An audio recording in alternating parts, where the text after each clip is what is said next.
minuto bago mag-landing! Isang minuto bago mag-landing! At ngayon, Baki, ito lang ang sasabihin ko sa'yo.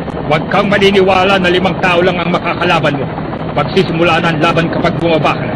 Huwag mong pigilan ang katawan mo sa iyong pagbagsak. Ang wind speed ay stable! Ngayon na, mag-ingat ka, Baki!